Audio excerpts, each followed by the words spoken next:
Here I have XIAOMI Pad 5, and today I'm going to show you how to customize watermark in camera on this device.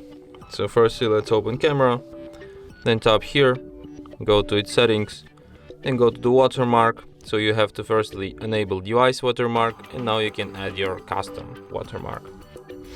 For example, something like that. And now every photo you take will be marked with your custom watermark. And that's it. Thanks for watching.